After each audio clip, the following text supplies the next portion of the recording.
Bienvenidos a un lugar donde la realidad se retuerce y lo imposible cobra vida. Lo que estás a punto de escuchar ha marcado a quienes se atrevieron a escuchar. Así que suscríbete, deja tu like y cuéntanos en los comentarios desde dónde nos escuchas. Ahora sí, apaga las luces, sube el volumen y prepárate. Antes de contarles esta historia, debo aclarar que no soy una persona que crea en fantasmas o cosas extrañas. Soy un hombre práctico, de esos que necesitan ver para creer. Pero lo que me pasó hace 5 años en esa iglesia cambió mi forma de ver las cosas para siempre. Todavía me cuesta trabajo dormir algunas noches, y cuando escucho campanas en la distancia, se me pone la piel de gallina. Esta es mi historia, y juro por lo más sagrado que cada palabra es verdad. Mi nombre es Roberto Hernández Morales, tengo 42 años y vivo en Puebla, México. Trabajo como velador desde hace más de 15 años y he cuidado de todo tipo de lugares: fábricas, oficinas, casas grandes, centros comerciales. Nunca había tenido problemas con mi trabajo. Siempre he sido muy responsable y nunca me ha dado miedo la oscuridad. De hecho, me gusta la tranquilidad de la noche. Es cuando mejor pienso y me siento en paz. Todo empezó en octubre del 2019, cuando me quedé sin trabajo porque cerraron la fábrica donde cuidaba. Los dueños se fueron a otro estado y me dejaron sin nada de un día para otro. Tenía que pagar la renta, los gastos de mis hijos y ayudar a mi esposa con los gastos de la casa. Estaba desesperado, buscando trabajo en todos lados, pero no encontraba nada que pagara bien. Fue entonces cuando mi compadre Luis me habló de un trabajo que había visto en el periódico. Era para cuidar una iglesia muy antigua en el centro de la ciudad, la iglesia de San Sebastián. Decía que pagaban muy bien, pero que necesitaban a alguien urgente porque los otros veladores no duraban mucho tiempo. Eso me pareció raro, pero no le di mucha importancia. Pensé, ¿qué tal? ¿Ves? Era porque el trabajo era muy aburrido o porque no pagaban puntual. Fui a la iglesia al día siguiente por la mañana. Era un edificio muy viejo, de esos que tienen más de 200 años. Las paredes eran de piedra gruesa, con muchas manchas de humedad y grietas por todos lados. Tenía 2 torres altas con campanas que se veían oxidadas y viejas. El padre que me atendió se llamaba Padre Miguel. Era un hombre mayor como de 60 años, muy delgado y pálido. Tenía los ojos muy hundidos y hablaba en voz baja como si siempre estuviera cansado. Me explicó que necesitaban a alguien que cuidara la iglesia desde las 10 de la noche hasta las 6 de la mañana. Mi trabajo sería hacer rondas cada hora, revisar que todas las puertas estuvieran cerradas, que no hubiera extraños merodeando por el lugar y cuidar que no se robaran las cosas de valor que había adentro. También tenía que encender las velas del altar principal a las 12 de la noche y apagarlas a las 5 de la mañana. Me pareció un trabajo fácil y cuando me dijo cuánto iba a ganar, no lo pensé 2 veces. El sueldo era el doble de lo que ganaba en la fábrica y me iba a pagar cada semana. Eso era perfecto para mí, porque podía cubrir todos mis gastos y hasta ahorrar un poco.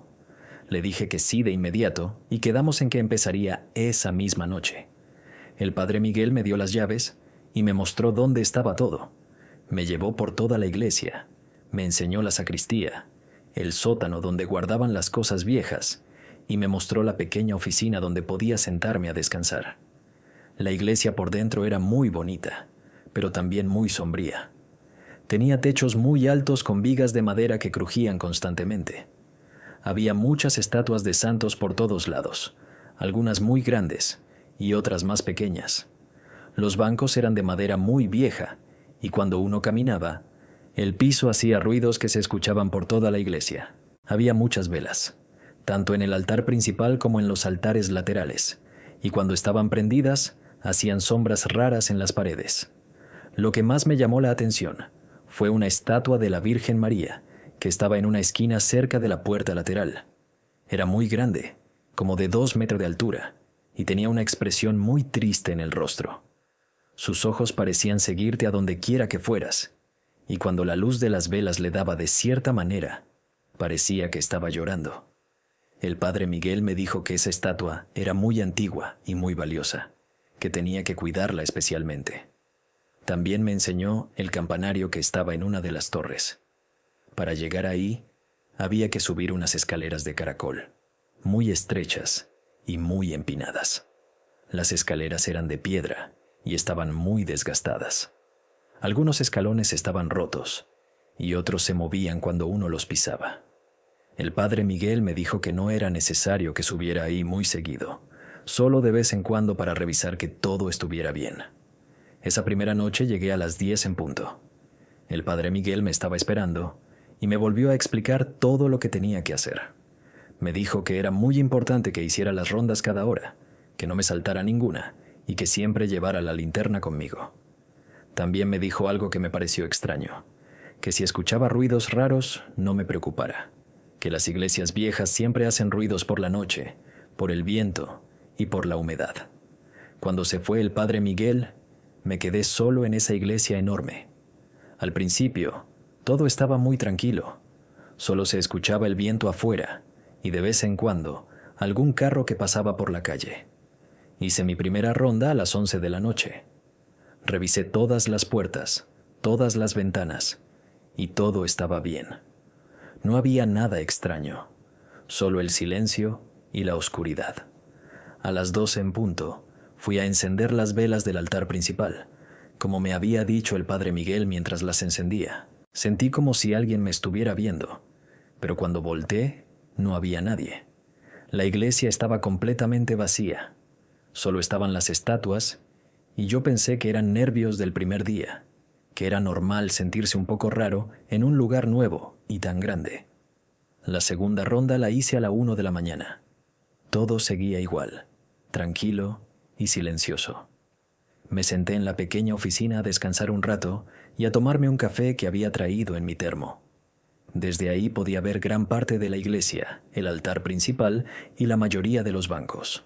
Las velas del altar daban una luz muy suave que no llegaba a todas las esquinas y había muchas sombras por todos lados. Fue durante la tercera ronda a las 2 de la mañana cuando empecé a sentir que algo no estaba bien. Mientras caminaba por el pasillo central, escuché un ruido muy extraño que venía del altar. Era como si alguien estuviera moviendo algo muy pesado, arrastrándolo por el piso. Me quedé quieto y puse mucha atención, pero el ruido se detuvo. Pensé que tal vez había sido mi imaginación o que era algún animal que se había metido a la iglesia. Seguí caminando hacia el altar para revisar y cuando llegué ahí, todo estaba normal. Las velas seguían encendidas, no había nada fuera de lugar, pero había algo raro en el ambiente, como si el aire fuera más pesado, más difícil de respirar. También noté que hacía más frío de lo normal, a pesar de que afuera no hacía tanto frío. Cuando regresé a la oficina me di cuenta de que la estatua de la Virgen María se veía diferente. No podía explicar exactamente qué era lo diferente, pero algo había cambiado en su expresión. Parecía más triste, más dolida. Me acerqué a verla mejor, y fue cuando noté que tenía una lágrima en la mejilla, una lágrima real de agua que le bajaba por el rostro. Al principio, pensé que era humedad, que se había condensado el agua por el frío, pero la lágrima estaba cayendo justo del ojo, como si realmente estuviera llorando. Me quedé ahí parado, sin saber qué hacer. Nunca había visto algo así y no sabía si debía limpiarla o dejarla así. Decidí no tocarla y seguir con mi trabajo. El resto de la noche pasó sin más problemas. Hice mis rondas a las 3, a las 4 y a las 5 de la mañana y todo estaba tranquilo. A las 5 apagué las velas del altar principal y me preparé para irme. Cuando pasé por donde estaba la estatua de la Virgen, ya no tenía la lágrima. Pensé que se había secado sola y traté de convencerme de que todo había sido cosa de mi imaginación. Cuando llegué a mi casa, le conté a mi esposa lo que había pasado. Ella me dijo que las iglesias viejas siempre tienen cosas raras, que no me preocupara, que tal vez era humedad o que alguien había limpiado la estatua en el día y había quedado algo de agua. Traté de creerle, pero no podía quitarme de la cabeza la imagen de esa lágrima cayendo del ojo de la Virgen.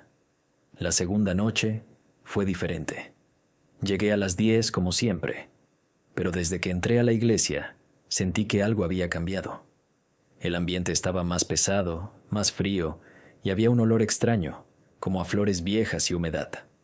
Hice mi primera ronda y todo estaba bien, pero no podía quitarme esa sensación de que alguien me estaba observando todo el tiempo. Cuando fui a encender las velas a las 12 de la noche, noté que algunas ya estaban encendidas. Eso me pareció muy raro porque yo estaba seguro de que el padre Miguel no había dejado ninguna vela prendida. Cuando se fue, pensé que tal vez había venido alguien más y había olvidado decirme, pero cuando revisé las puertas, todas estaban cerradas con llave desde adentro, tal como las había dejado.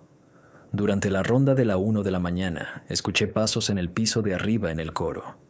Eran pasos lentos, como de alguien que camina despacio tratando de no hacer ruido. Me quedé muy quieto escuchando con atención, y los pasos se detuvieron. Después de unos minutos, subí las escaleras que llevaban al coro para revisar, pero no había nadie. Solo estaban los bancos viejos y el órgano que no se usaba hace años. Lo que me puso más nervioso fue que cuando bajé del coro, todas las velas del altar principal estaban apagadas. Yo las había encendido hacía apenas una hora, y no había nada de viento que las pudiera haber apagado.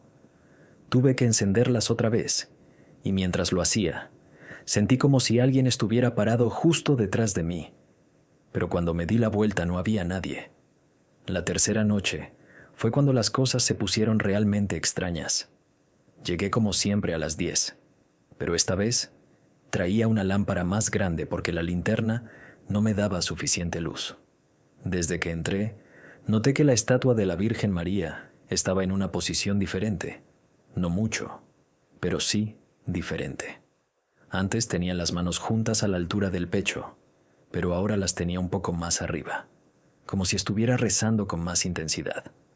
Le pregunté al padre Miguel al día siguiente si alguien había movido la estatua, pero me dijo que eso era imposible, que pesaba demasiado y que se necesitarían varias personas para moverla. Me dijo que seguramente era mi imaginación, que después de trabajar de noche por varios días, la mente le juega trucos a uno. Traté de creerle, pero yo sabía lo que había visto. Esa noche, durante la ronda de las 2 de la mañana, escuché música. Era muy suave, como si viniera de muy lejos, pero era música de órgano. El problema era que el órgano de la iglesia no funcionaba. Llevaba años descompuesto. La música venía del coro, así que subí otra vez a revisar. Cuando llegué arriba, la música se detuvo, pero pude sentir como si las teclas del órgano todavía estuvieran vibrando, como cuando acabas de tocar una nota y la dejas ir. Me acerqué al órgano y puse la mano sobre las teclas. Estaban calientes, como si alguien las hubiera estado tocando durante mucho tiempo. Eso me asustó de verdad, porque el órgano estaba cubierto de polvo y hacía mucho frío en el coro. No había razón para que las teclas estuvieran calientes. Cuando bajé del coro, me di cuenta de que había alguien sentado en uno de los bancos de la iglesia. Era la figura de una mujer vestida de negro, sentada en el banco de la tercera fila. Tenía la cabeza agachada, como si estuviera rezando. Por un momento pensé que era una señora que había venido a rezar, pero después recordé que todas las puertas estaban cerradas con llave y que no había manera de que alguien entrara. Me acerqué despacio, y mientras más me acercaba, más me daba cuenta de que había algo muy raro con esa mujer. No se movía para nada. Ni siquiera parecía que estuviera respirando. Cuando llegué a su lado, me di cuenta de que no era una persona real. Era como una sombra, pero con forma de persona. Podía ver a través de ella, pero al mismo tiempo estaba ahí, clara como el día. La mujer levantó la cabeza y me miró. Tenía una cara muy pálida, con los ojos muy tristes y muy oscuros. No me dijo nada, solo me miró durante unos segundos, que me parecieron eternos. Después se levantó del banco y caminó hacia el altar principal. Yo me quedé ahí parado sin poder moverme viendo cómo se alejaba. Cuando llegó al altar, se volteó una vez más para mirarme, y después desapareció como si nunca hubiera estado ahí. Me quedé temblando durante varios minutos sin saber qué hacer. Nunca había visto algo así en mi vida, y no sabía si debía salir corriendo o quedarme a terminar mi trabajo. Al final decidí quedarme porque necesitaba el dinero, pero el resto de la noche no pude quitarme la imagen de esa mujer de la cabeza. A partir de esa noche, empecé a ver a la mujer de negro más seguido. Algunas veces estaba sentada en los bancos, otras veces la veía caminando por los pasillos y algunas veces la encontraba arrodillada frente al altar. Siempre tenía la misma expresión triste y siempre desaparecía cuando me acercaba demasiado. Nunca me hizo nada malo, pero su presencia me ponía muy nervioso. También empecé a escuchar más ruidos extraños, pasos en el piso de arriba, puertas que se abrían y se cerraban solas, y a veces voces muy bajitas, como si alguien estuviera susurrando. Los ruidos siempre paraban cuando yo me acercaba a ver qué era, pero los escuchaba claramente. Una noche, durante la 4ª semana de trabajo, algo muy extraño pasó con las campanas. Eran como las 3 de la mañana cuando empezaron a sonar solas. No era el sonido normal de las campanas. Era como si alguien las estuviera tocando muy despacio, una por una. El sonido era muy triste, como cuando tocan las campanas en los funerales. Subí al campanario para ver qué estaba pasando. Las escaleras estaban más resbaladizas que nunca, y algunos escalones se movían tanto que pensé que me iba a caer. Cuando llegué arriba, las campanas ya no estaban sonando, pero las cuerdas todavía se movían como si alguien las hubiera estado jalando hace unos segundos. Fue ahí cuando vi algo que me heló la sangre. En una esquina del campanario había una figura de hombre muy alto y muy delgado, vestido con una túnica negra como la que usan los sacerdotes. Tenía la cara cubierta con una capucha, pero podía ver que donde debería estar su rostro, solo había oscuridad. No tenía cara, solo un vacío negro y profundo. El hombre me miró, o al menos eso me pareció porque no podía ver sus ojos. Se quedó ahí parado durante unos segundos y después empezó a caminar hacia mí. Yo me quedé paralizado. No podía moverme ni gritar.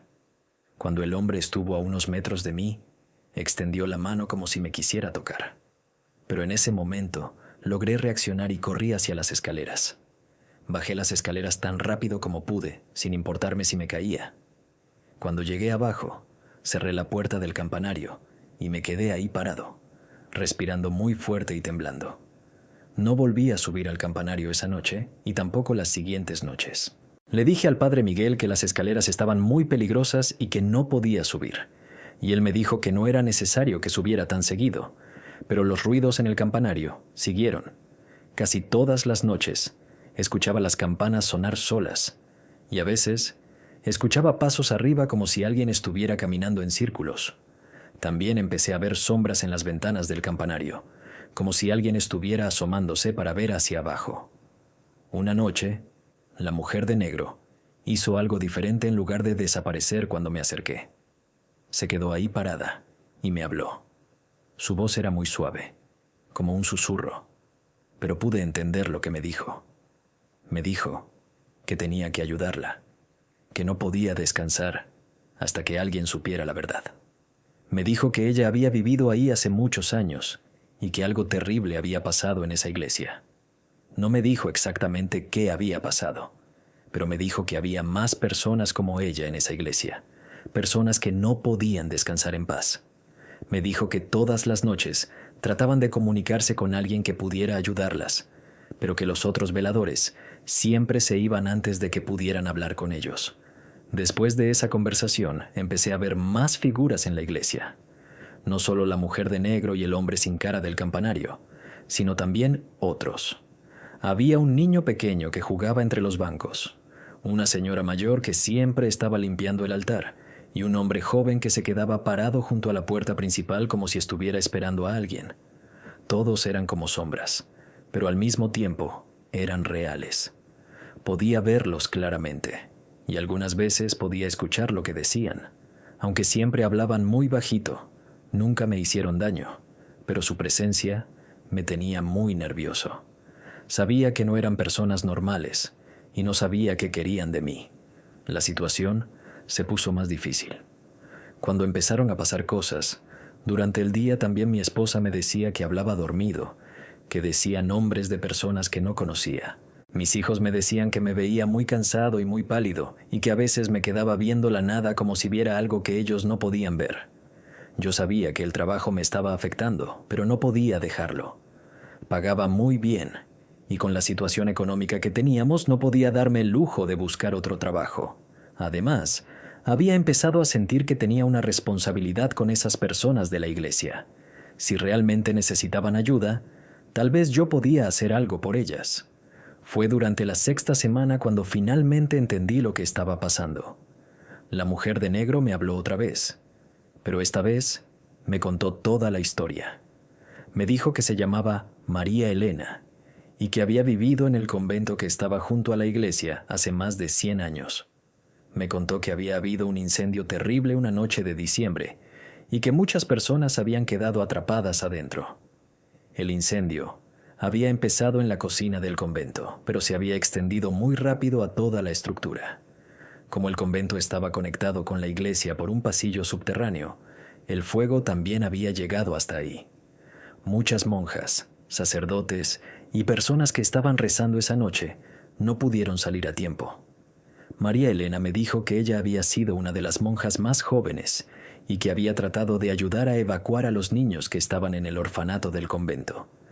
Pero el humo era muy espeso y no podía ver por dónde ir. Se había perdido en los pasillos y había terminado en la iglesia, donde había muerto junto con muchas otras personas. Me explicó que el hombre sin cara del campanario había sido el padre Antonio, el sacerdote más antiguo de la iglesia. Él había subido al campanario para tocar las campanas y pedir ayuda, pero el fuego había llegado hasta ahí antes de que pudiera bajar. El niño que jugaba entre los bancos era Pedrito, un huérfano de apenas 7 años que había quedado atrapado cuando trataba de esconderse debajo de los bancos. Todos ellos, me dijo María Elena, estaban atrapados en la iglesia desde esa noche. No podían descansar en paz porque nadie sabía realmente lo que había pasado. Los registros oficiales decían que el incendio había sido un accidente, pero María Elena me aseguró que había sido provocado. Alguien había prendido fuego al convento a propósito, pero nunca se había descubierto quién. Me pidió que la ayudara a encontrar la verdad, que investigara en los archivos viejos de la ciudad, que hablara con las familias de las víctimas. Me dijo que si lograba demostrar que el incendio había sido provocado, tal vez ellos podrían descansar en paz y dejar de estar atrapados en esa iglesia.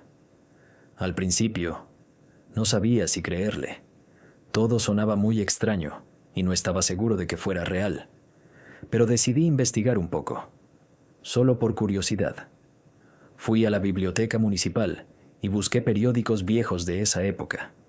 Efectivamente, encontré varias noticias sobre un incendio en la iglesia de San Sebastián y el convento anexo en diciembre de 1918. Los periódicos hablaban de muchas víctimas, pero no daban nombres específicos. Sin embargo, encontré algo muy interesante en uno de los artículos. Decía que la investigación había sido cerrada muy rápidamente, sin explicaciones claras, y que habían prohibido a los periodistas hablar más del tema.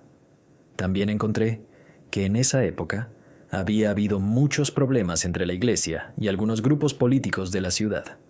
Había personas que querían quitarle las propiedades a la iglesia y que habían amenazado varias veces a los sacerdotes. Eso me hizo pensar que tal vez María Elena tenía razón, que el incendio no había sido un accidente. Decidí buscar más información y fui a hablar con algunas personas mayores del barrio.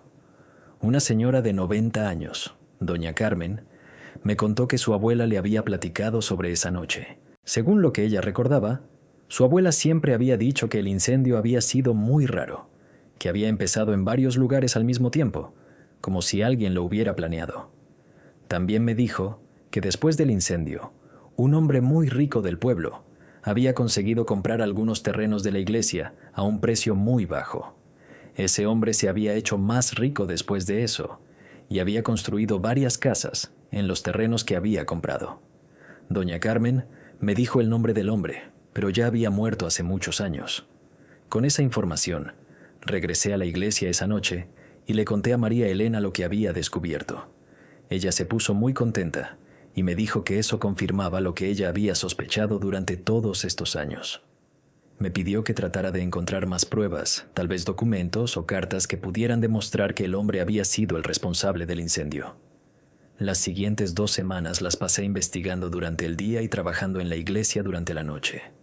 María Elena me ayudaba, me decía dónde buscar y qué preguntar. También los otros espíritus empezaron a comunicarse conmigo más claramente. El padre Antonio me contó detalles sobre esa noche, sobre cómo había visto a unos hombres extraños rondando el convento antes del incendio. Finalmente encontré lo que estaba buscando. En los archivos del juzgado había un expediente sobre una disputa entre la iglesia y el hombre rico. En el expediente había cartas donde el hombre amenazaba con resolver el problema de una vez por todas si la iglesia no le vendía los terrenos. Las cartas estaban fechadas apenas unas semanas antes del incendio. También encontré el testamento del hombre, donde dejaba una confesión extraña. Decía que había hecho cosas terribles para conseguir su fortuna y que esperaba que Dios lo perdonara. No decía específicamente qué había hecho, pero mencionaba las llamas de aquella noche de diciembre. Cuando le enseñé estos documentos a María Elena, ella y todos los otros espíritus se vieron muy aliviados. Me dijeron que por fin alguien conocía la verdad y que eso era lo que habían estado esperando durante más de 100 años. Esa noche fue muy especial. Todos los espíritus se reunieron en el altar principal y por primera vez los vi claramente, como si fueran personas reales.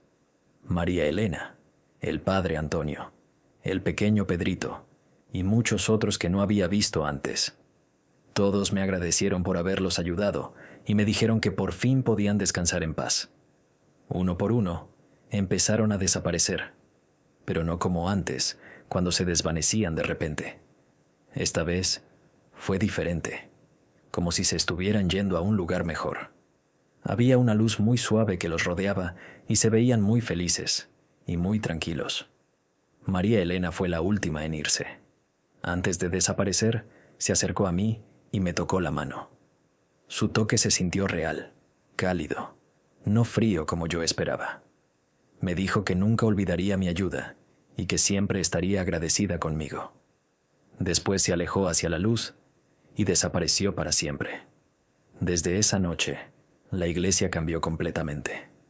Ya no había ruidos extraños. Ya no se movían las cosas solas. Ya no sonaban las campanas por las noches. Todo estaba tranquilo y en paz, como debe estar una iglesia. Pude terminar el resto de mi tiempo de trabajo sin ningún problema, y hasta llegué a extrañar la compañía de los espíritus.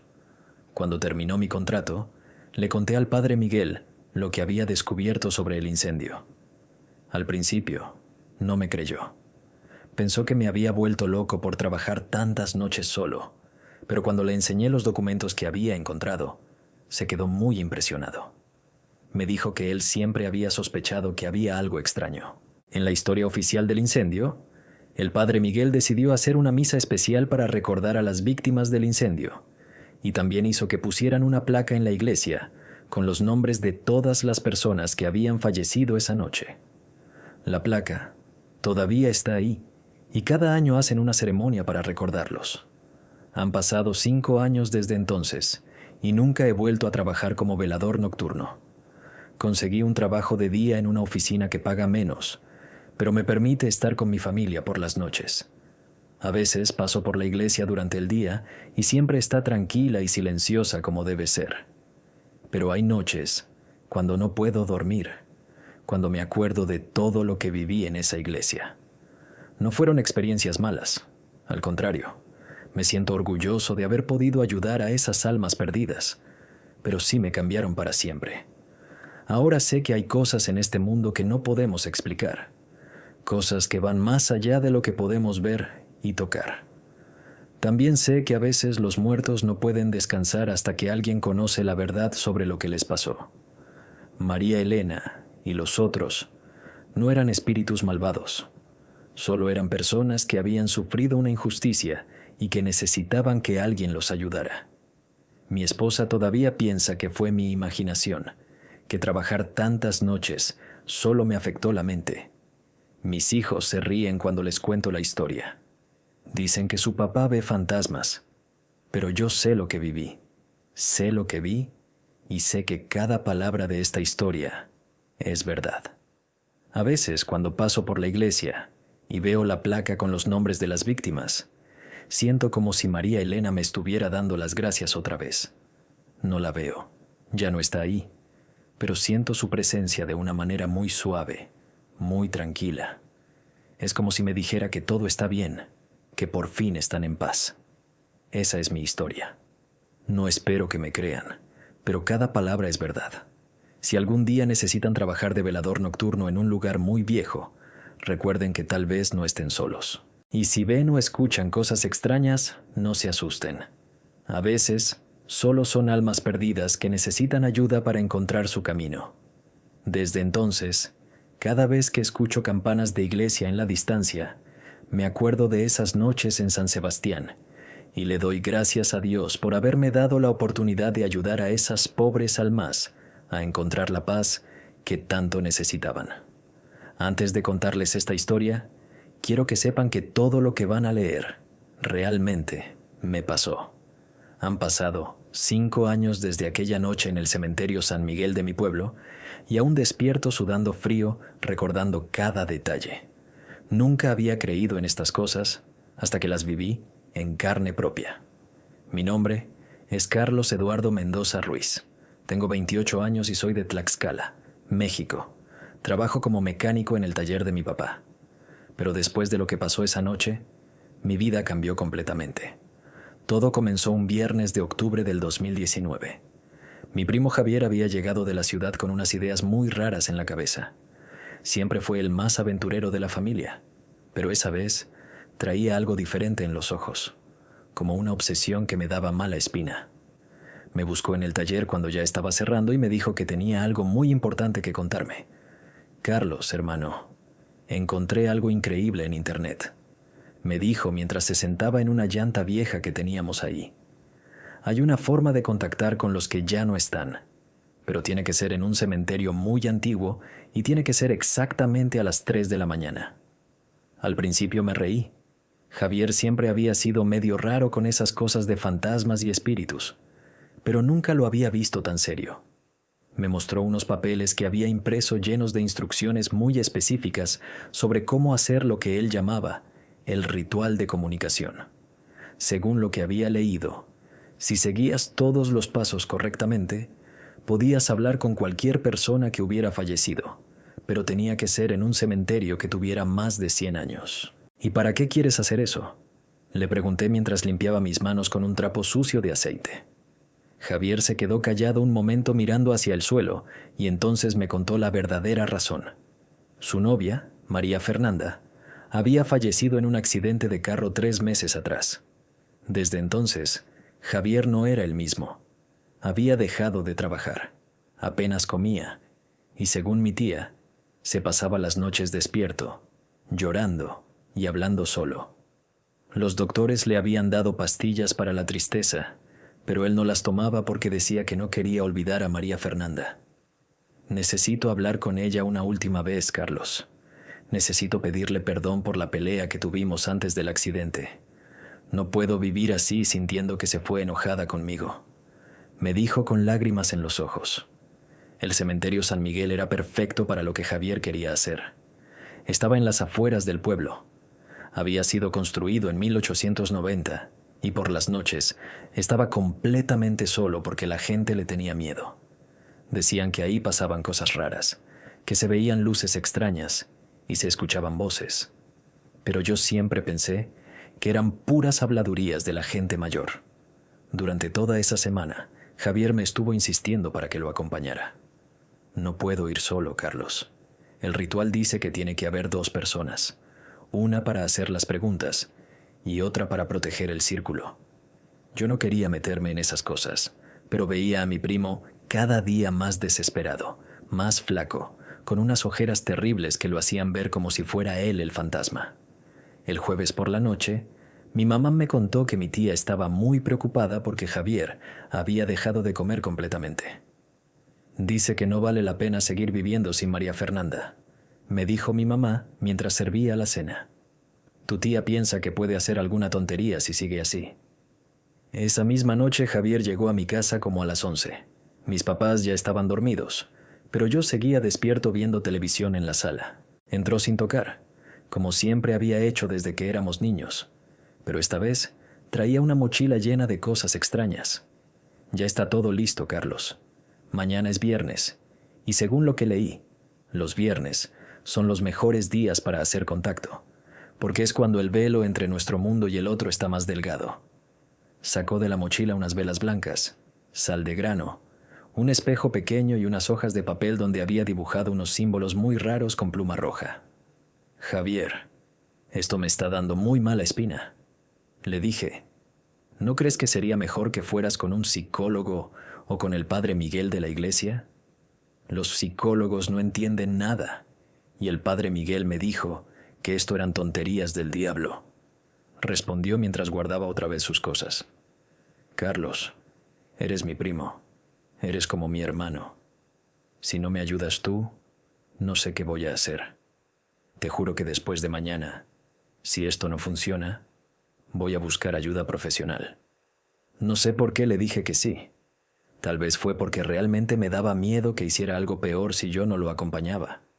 O tal vez fue la curiosidad de saber si esas cosas realmente funcionaban. El caso es que quedamos de vernos el viernes a las 2:30 de la mañana en la entrada del cementerio. El viernes, durante todo el día, no pude concentrarme en el trabajo. Cada vez que pensaba en lo que íbamos a hacer esa noche, sentía como un nudo en el estómago. Mis papás notaron que estaba raro, pero les dije que era porque había comido algo que me cayó mal. A las 2 de la mañana ya estaba despierto, viendo el reloj cada minuto. Me puse ropa oscura, como me había dicho Javier, y salí de la casa sin hacer ruido. El pueblo estaba completamente silencioso. Solo se escuchaban algunos perros ladrando a lo lejos y el sonido de mis pasos en el pavimento. El cementerio San Miguel quedaba como a 20 minutos caminando desde mi casa. Conforme acercaba, el aire se sentía más frío y pesado, como si hubiera una tormenta que se acercaba, pero el cielo estaba despejado y lleno de estrellas. Cuando llegué a la entrada, Javier ya estaba ahí esperándome, sentado en las escaleras de piedra con su mochila al lado. Pensé que no ibas a venir, me dijo cuando me vio llegar. Se veía más pálido que nunca, pero también había algo diferente en sus ojos, como una especie de esperanza mezclada con miedo. La entrada del cementerio era un portón de hierro muy viejo, con la pintura descascarada. Durante el día siempre estaba cerrado con candado. Pero esa noche, cuando Javier empujó, se abrió sin ningún problema. ¿No estaba cerrado?, le pregunté extrañado. Sí, estaba, pero traje estas, me dijo mostrándome unas llaves oxidadas. Se las pedí prestadas al señor Aurelio, el cuidador. Le dije que necesitaba buscar la tumba de mi abuela para llevarle flores. Entramos al cementerio y Javier cerró el portón detrás de nosotros. El lugar se veía muy diferente de noche durante el día. Cuando había ido con mi familia a visitar a mis abuelos, me parecía un lugar triste pero normal. Pero esa noche, con solo la luz de la luna alumbrando, las lápidas y los árboles haciendo sombras raras, se sentía como si hubiéramos entrado a otro mundo. Tenemos que llegar hasta el fondo, me dijo Javier mientras caminábamos por el sendero principal. El ritual dice que tiene que ser en la parte más antigua, donde están enterradas las personas que han estado ahí más tiempo. Mientras caminábamos entre las tumbas, no podía dejar de sentir que alguien nos estaba observando. Cada vez que volteaba hacia los lados, las sombras parecían moverse como si hubiera gente escondida detrás de las lápidas más grandes. El viento soplaba de vez en cuando, haciendo que las hojas secas sonaran como susurros. La parte más antigua del cementerio estaba al final de un camino de tierra. Ahí las tumbas eran muy diferentes, más sencillas. Algunas solo tenían cruces de madera que ya estaban podridas por el tiempo. Muchas de las fechas que alcancé a leer en las lápidas eran de principios de 1900 y algunas letras ya no se podían leer bien. Aquí está perfecto, dijo Javier cuando llegamos a un área donde había un círculo natural formado por unas tumbas muy viejas. En el centro había un espacio de tierra sin pasto, como si nada pudiera crecer. Ahí sacó todas sus cosas de la mochila y comenzó a explicarme qué era lo que íbamos a hacer. Según las instrucciones que había encontrado, tenía que dibujar un círculo con sal alrededor de nosotros, poner las velas en 5 puntos específicos formando una estrella y colocar el espejo en el centro mirando hacia arriba. Tú te vas a parar aquí, en este lado del círculo, me dijo señalando hacia el norte. Tu trabajo es mantener la concentración y asegurarte de que nada rompa el círculo de sal. Si ves que algo se acerca, me tienes que avisar inmediatamente. Mientras Javier terminaba de preparar todo, yo miraba hacia todos lados sintiendo que el aire cada vez estaba más pesado. Era como si el cementerio entero estuviera despertando, como si nuestra presencia hubiera activado algo que había estado dormido durante mucho tiempo. Cuando finalmente terminó de acomodar todo, Javier sacó una foto de María Fernanda y la puso junto al espejo. Era una foto donde se veían los dos sonriendo en una feria, probablemente tomada apenas unas semanas antes del accidente. ¿Estás listo?, me preguntó mientras se arrodillaba frente al espejo. Yo no estaba listo para nada, pero ya no podía echarme para atrás. Mi primo necesitaba mi ayuda, y a pesar del miedo que sentía, no lo iba a dejar solo. Sí, estoy listo, le mentí. Javier encendió las 5 velas con un encendedor e inmediatamente el ambiente cambió por completo. El aire se sintió más espeso, como si fuéramos a ahogarnos, y las sombras alrededor del círculo comenzaron a moverse de una manera que no era natural. Era como si las mismas tumbas estuvieran respirando. María Fernanda Gutiérrez López comenzó a decir Javier mirando fijamente el espejo. Si puedes escucharme, por favor dame una señal. Necesito hablar contigo una última vez. Por unos minutos no pasó nada. Solo estábamos ahí parados en medio de un cementerio a las 3 de la mañana, rodeados de velas que hacían sombras extrañas en nuestras caras. Yo empezaba a pensar que todo esto había sido una pérdida de tiempo cuando de repente una de las velas se apagó sola sin que hubiera viento. ¿Viste eso?, me susurró Javier sin quitar los ojos del espejo. Antes de que pudiera responder, otra vela se apagó y luego otra. En pocos segundos, solo quedaban 2 velas encendidas y la temperatura bajó tanto que podía ver mi propio aliento saliendo como vapor. Mis manos comenzaron a temblar, pero no sabía si era por el frío o por el miedo. María Fernanda, si eres tú, enciende las velas otra vez, pidió Javier con voz temblorosa. Una por una, las velas volvieron a encenderse solas, pero ahora las llamas eran más altas y se movían de una manera muy rara, como si estuvieran bailando. El espejo en el centro del círculo comenzó a empañarse, como cuando respira sobre un vidrio frío, pero ninguno de nosotros estaba cerca. Javier, le dije tratando de mantener la calma. Creo que deberíamos irnos, pero él no me escuchaba. Estaba completamente concentrado mirando el espejo, donde las gotas de vapor comenzaron a formar letras. Primero apareció una H, luego una O, después una L y finalmente una A. ¡Hola!, gritó Javier con emoción. «María Fernanda, ¿eres tú? Sabía que ibas a venir». Yo no podía creer lo que estaba viendo. Las letras se borraron y aparecieron otras nuevas. S-I-S-O Yica. Sí, soy yo, leyó Javier en voz alta. Tenía lágrimas corriendo por sus mejillas, pero estaba sonriendo. María Fernanda, mi amor, necesito pedirte perdón por lo que te dije antes del accidente. No quise lastimarte. Estaba enojado, pero no lo decía en serio. El espejo se empañó completamente por unos segundos y cuando se aclaró aparecieron más letras. Y aquel. Ya lo sé, tradujo Javier. Ya lo sabes. ¿Me perdonas entonces? Esta vez las letras tardaron más en aparecer, como si la persona del otro lado estuviera pensando que decir en A. «No puedes», le preguntó Javier confundido. «¿Por qué no puedes perdonarme?» Mientras esperábamos la respuesta, comencé a notar que algo más estaba pasando alrededor de nosotros.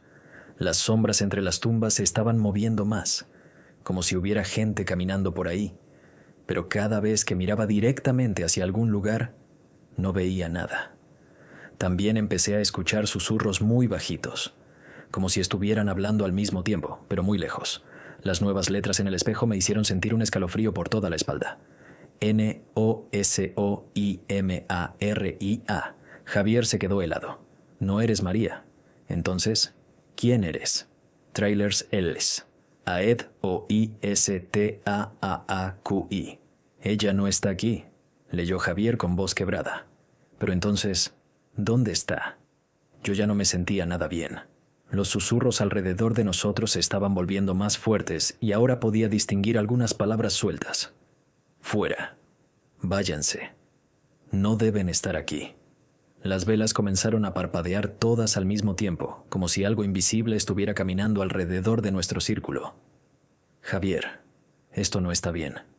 Vámonos ahora, le dije, pero él seguía pegado al espejo.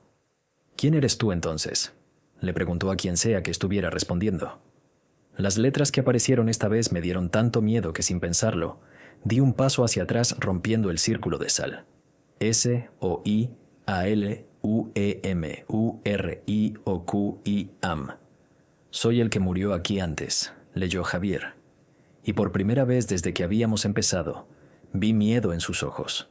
En cuanto rompí el círculo de sal, todo cambió. Las velas se apagaron de golpe, dejándonos en completa oscuridad. Los susurros se volvieron gritos y podía escuchar pasos corriendo entre las tumbas, como si docenas de personas hubieran empezado a moverse al mismo tiempo. «Carlos, ¿dónde estás?», gritó Javier en la oscuridad. «Aquí estoy», y le respondí tratando de llegar hasta donde creía que estaba. Saqué mi celular para usar la linterna, pero cuando la encendí, lo que vi me hizo gritar. Javier estaba arrodillado en el mismo lugar, pero ahora había alguien más dentro del círculo roto. Era una figura de hombre muy alta y delgada, vestida con ropa vieja y sucia. No podía ver su cara porque la tenía agachada, pero sus manos eran horribles, como si hubieran estado bajo tierra durante muchos años. «Javier, sal de ahí ahora mismo», le grité, pero él parecía estar en shock. Mirando fijamente a la figura que tenía enfrente, la cosa levantó la cabeza lentamente, y cuando vi su cara, sentí que el corazón se me iba a salir del pecho. No tenía ojos, solo 2 huecos negros y su boca estaba abierta como si estuviera gritando, pero no salía ningún sonido. Su piel era gris y estaba llena de tierra y gusanos. «Tú me despertaste», dijo con una voz que sonaba como si viniera de muy lejos. Hacía tanto tiempo que nadie venía a visitarme. Javier finalmente reaccionó y trató de levantarse para salir corriendo, pero la cosa lo agarró de la muñeca con una de sus manos horribles. «No te vayas todavía. Acabamos de conocernos. Suéltalo», y le grité mientras corría hacia ellos. Pero cuando llegué al círculo, sentí como si hubiera chocado contra una pared invisible. No podía entrar. Más figuras comenzaron a aparecer alrededor de nosotros. Salían de detrás de las lápidas, de detrás de los árboles, y algunas parecía que estaban saliendo directamente de la tierra. Todas tenían el mismo aspecto horrible, como si hubieran estado enterradas durante muchos años y acabaran de despertar. «Hacía mucho tiempo que no teníamos visitas», dijo otra de las figuras. Esta vez, una mujer que caminaba arrastrando los pies. Vinieron a jugar con nosotros. Javier estaba completamente paralizado de miedo. Tenía los ojos muy abiertos y la boca seca, como si no pudiera respirar bien. La primera figura, la que lo tenía agarrado, acercó su cara horrible a la de mi primo. «Tú buscabas a alguien, ¿verdad? A una chica joven que murió hace poco. Pero ella no está aquí. Ella está en un lugar mucho mejor. Nosotros estamos atrapados aquí, en este lugar frío y oscuro, desde hace tanto tiempo que ya no recordamos cómo era estar vivos». Más figuras siguieron apareciendo hasta que éramos solo 2 personas vivas, rodeadas por lo que parecían ser docenas de almas en pena. Algunas se veían como personas normales pero transparentes, mientras que otras estaban en un estado tan horrible que no podía mirarlas directamente. «¿Quieren quedarse con nosotros?», preguntó una voz desde algún lugar entre las sombras. «Aquí nunca se está solo. Somos una gran familia». Traté desesperadamente de romper la barrera invisible que me impedía llegar hasta Javier. Golpeé con los puños, pateé, grité, pero era como si hubiera un vidrio muy grueso separándonos. Mi primo me miraba con una expresión de terror absoluto, pero también parecía estar perdiendo la fuerza para resistirse. No le dijo débilmente a la figura que lo tenía agarrado: «Yo solo quería hablar con María Fernanda. No quiero quedarme aquí». «Pero ella no te está esperando», respondió la cosa con voz burlona. Ella ya siguió su camino. En cambio, nosotros hemos estado esperando tanto tiempo. Somos mejores compañeros que los vivos. Los vivos siempre se van, siempre te dejan solo. Nosotros nunca nos vamos. La temperatura siguió bajando hasta que mi aliento salía como nubes espesas de vapor. Mis dedos estaban tan fríos que ya no podía sentirlos, y comencé a temblar sin control. Pero lo que más miedo me daba era ver cómo Javier poco a poco dejaba de luchar. «Tal vez tengan razón», murmuró mi primo. «Tal vez sea mejor quedarme aquí. Total, en el mundo de los vivos ya no tengo nada». «No digas eso», le grité desde afuera del círculo. «Tienes familia. Tus papás te necesitan. Yo te necesito». Pero parecía que ya no me escuchaba. La figura principal comenzó a jalarlo hacia una de las tumbas más viejas, una que tenía una lápida tan deteriorada que no se podía leer el nombre. Otras figuras se acercaron para ayudar, todas estirando sus manos horribles hacia mi primo. De repente recordé algo que había visto en una película de terror.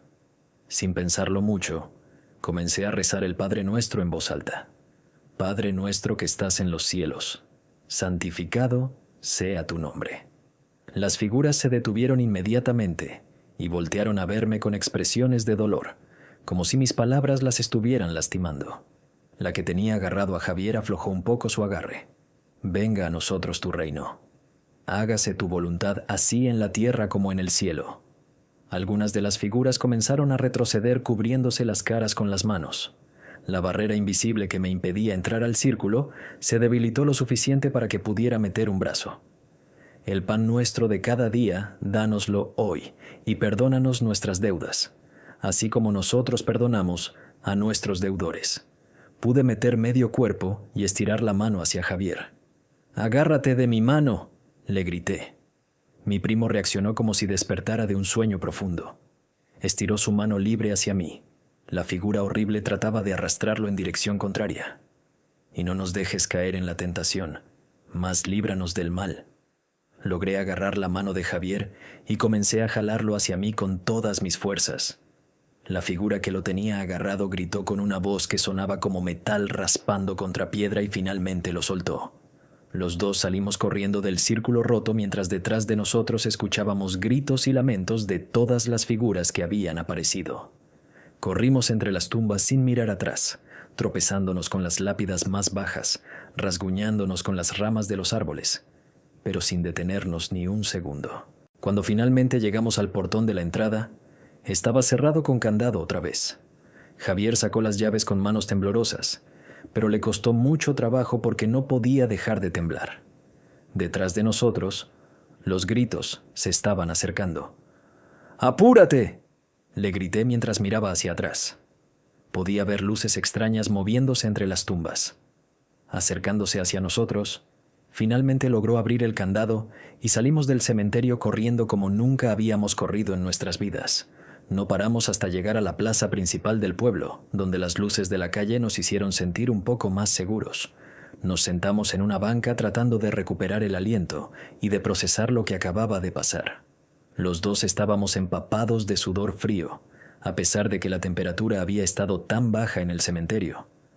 Carlos, me dijo Javier después de unos minutos en silencio: «¿Realmente viste lo que yo vi?». «Sí», le respondí sin poder mirarlo a los ojos. «Lo vi todo». «Entonces, no estoy loco». «No, no estás loco, pero creo que hicimos algo muy peligroso». Javier se quedó callado un rato más y luego comenzó a llorar. Pero esta vez no estaba llorando por María Fernanda, estaba llorando de miedo, de alivio y tal vez también porque finalmente había entendido algo importante. «Ella no estaba ahí», dijo entre lágrimas. «María Fernanda no estaba en ese lugar horrible. Eso significa que está en un lugar mejor, ¿verdad? Yo no sabía qué responder, pero asentí con la cabeza. En ese momento, lo único que importaba era que los dos habíamos salido vivos de ahí. Nos quedamos en la plaza hasta que salió el sol. Ninguno de los dos quería volver a casa todavía, como si la luz del día fuera lo único que nos podía proteger de lo que habíamos despertado en el cementerio. Cuando finalmente empezó a llegar gente a abrir sus negocios, decidimos que ya era seguro separarnos. ¿Le vas a contar a alguien lo que pasó?, me preguntó Javier antes de irse. ¿Tú le vas a contar a alguien?, le respondí. Los dos sabíamos la respuesta. ¿Quién nos iba a creer si les contábamos a nuestras familias que habíamos visto fantasmas en el cementerio? Nos iban a llevar con un doctor o con el padre Miguel para que nos bendijera. Mejor guardémoslo entre nosotros, decidimos. Pero guardar el secreto no fue lo único que tuvimos que hacer. Durante las siguientes semanas comenzaron a pasar cosas muy extrañas que nos confirmaron que lo que habíamos vivido esa noche había sido completamente real. Primero fueron los sueños. Todas las noches soñaba con el cementerio, pero no con lo que había pasado esa noche, sino con cosas nuevas. En mis sueños, caminaba entre las tumbas durante el día y podía ver a todas las personas que estaban enterradas ahí. Me contaban sus historias, me decían sus nombres, me pedían que fuera a visitar a sus familias para darles mensajes. Al principio, pensé que solo era mi imaginación, tratando de procesar lo que había pasado. Pero entonces empecé a investigar los nombres que recordaba de mis sueños. Fui a la biblioteca del pueblo y revisé los registros viejos de defunción. Y para mi sorpresa, todos los nombres que había soñado eran reales. Eran personas que realmente habían existido y que estaban enterradas en el cementerio San Miguel. Javier también estaba teniendo experiencias raras. Me contó que a veces cuando estaba solo en su casa escuchaba que alguien tocaba la puerta, pero cuando abría, no había nadie. Otras veces, escuchaba voces susurrando su nombre en el patio, especialmente durante las noches sin luna. Pero lo más extraño empezó a pasar después del primer mes. Las cosas que habíamos usado para el ritual, que habíamos dejado tiradas en el cementerio cuando salimos corriendo, comenzaron a aparecer en nuestras casas. Un día llegué del trabajo y encontré una de las velas blancas en mi mesa de noche. Estaba seguro de que no había estado ahí en la mañana. Se la enseñé a mi mamá y le pregunté si ella la había puesto ahí, pero me dijo que nunca había visto esa vela en su vida. 2 días después, Javier encontró el espejo que habíamos usado en el ritual dentro de su closet, envuelto en una de sus camisas. Cuando me lo contó por teléfono, los dos sabíamos que eso no era normal. Alguien o algo estaba devolviendo las cosas. La situación se puso peor cuando empezamos a ver sombras en lugares donde no debían estar. Yo las veía en el taller, especialmente cerca de las 5 de la tarde, cuando ya estaba empezando a oscurecer. Eran sombras de personas que se movían por las esquinas de mis ojos, pero cuando volteaba a mirar directamente, no había nada. Javier me contó que también las estaba viendo, pero en su caso, aparecían en su cuarto durante la noche. Es como si alguien estuviera parado junto a mi cama mirándome dormir, me dijo, pero cuando prendo la luz, no hay nadie. 1 mes y medio después del ritual, las cosas empeoraron tanto que decidimos hablar con alguien que supiera de estos temas. Mi abuela siempre había sido muy creyente y conocía muchas historias de aparecidos y almas en pena. Así que pensamos que tal vez ella nos podría ayudar. Le contamos todo lo que había pasado, desde el ritual hasta las cosas extrañas que estaban sucediendo. Mi abuela nos escuchó sin interrumpir, asintiendo de vez en cuando, como si ya hubiera escuchado historias similares antes. «Ay, muchachos», nos dijo cuando terminamos de contar por qué fueron a meterse con esas cosas. El cementerio San Miguel siempre ha sido un lugar con mucha energía. Ahí están enterradas personas que vivieron muchas tristezas y algunas no han podido descansar en paz. Nos explicó que cuando hicimos el ritual, habíamos abierto una puerta entre nuestro mundo y el lugar donde estaban atrapadas esas almas. El problema es que no supieron cómo cerrar esa puerta. Por eso siguen viniendo a buscarlos. «¿Y qué podemos hacer?», le preguntó Javier con desesperación. Mi abuela nos dijo que teníamos que volver al cementerio, pero esta vez acompañados por el Padre Miguel para hacer una oración especial y cerrar definitivamente la conexión que habíamos abierto. Al principio, ninguno de los dos quería volver a ese lugar, pero las cosas siguieron empeorando. Javier dejó de dormir porque cada noche veía más sombras en su cuarto y yo empecé a escuchar voces en el taller que me decían mi nombre cuando estaba solo. Finalmente, no tuvimos más opción que pedirle ayuda al Padre Miguel. Le contamos una versión resumida de lo que había pasado, sin entrar en todos los detalles horribles, y le dijimos que necesitábamos su ayuda para hacer una bendición en el cementerio. El Padre Miguel era un hombre mayor, muy sabio, que había sido el sacerdote del pueblo durante más de 30 años. Cuando le contamos nuestra historia, no nos regañó ni nos dijo que habíamos hecho algo malo, solo asintió con tristeza y nos dijo que había visto casos similares antes. Los jóvenes siempre han sentido curiosidad por estos temas, nos dijo, pero hay cosas que es mejor dejar en paz. Sin embargo, ahora que ya se metieron en esto, tenemos que arreglarlo correctamente. Una semana después, el Padre Miguel nos acompañó al cementerio San Miguel. Esta vez, fuimos durante el día cuando había sol, y el lugar se veía completamente diferente. Parecía imposible que fuera el mismo sitio donde habíamos vivido esa experiencia tan aterradora. Fuimos directamente al lugar donde habíamos hecho el ritual. Todavía se podían ver marcas en la tierra donde había estado el círculo de sal, y algunas de las velas estaban tiradas entre las tumbas, pero ya muy deterioradas por la lluvia y el sol. El Padre Miguel hizo una oración muy larga, pidiendo que las almas que estaban atrapadas en ese lugar encontraran paz y pudieran seguir su camino. También roció agua bendita en todo el área y nos pidió a Javier y a mí que pidiéramos perdón por haber perturbado el descanso de los que ya no están. Desde ese día, las cosas extrañas dejaron de pasar poco a poco. Los sueños se fueron haciendo menos frecuentes, las sombras desaparecieron y las voces que escuchábamos se callaron para siempre. Pero la experiencia nos cambió a los dos de maneras que nunca imaginamos. Javier finalmente pudo superar la pérdida de María Fernanda. Entendió que ella no estaba atrapada en ningún lugar horrible, sino que había seguido su camino hacia algo mejor. Comenzó a ir a terapia, volvió a trabajar y con el tiempo incluso empezó a salir con otras personas. Yo aprendí que hay cosas en este mundo que no podemos entender completamente y que es mejor respetar los límites entre el mundo de los vivos y el de los que ya se fueron. También aprendí a valorar más la vida que tengo porque después de ver lo que había en ese cementerio, me di cuenta de lo afortunado que soy de estar vivo y sano. Pero lo más importante que aprendimos fue que el amor verdadero no necesita rituales ni ceremonias especiales para seguir existiendo.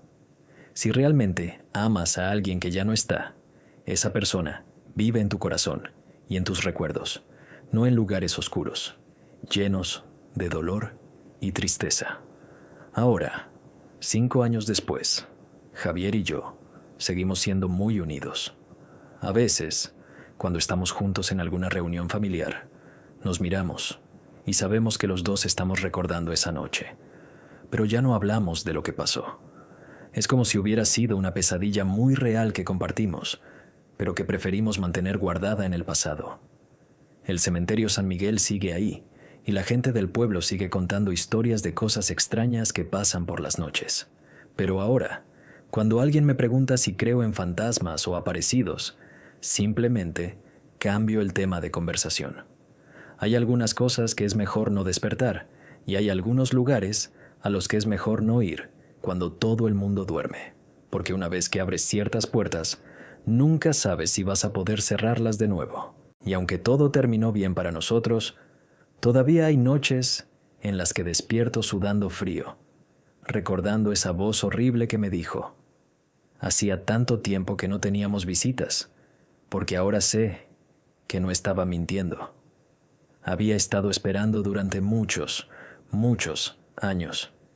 Y si nosotros no hubiéramos logrado escapar esa noche, tal vez todavía estaríamos ahí, en ese lugar frío y oscuro, esperando a que lleguen nuevos visitantes. Por eso les digo a todos los que escuchan esta historia, Si alguna vez sienten la tentación de hacer algo como lo que hicimos nosotros, mejor piénsenlo 2 veces, porque hay cosas en este mundo que no están hechas para los vivos, y es mejor dejarlas descansar en paz. Esta historia la he contado muchas veces, pero nunca había sido por escrito.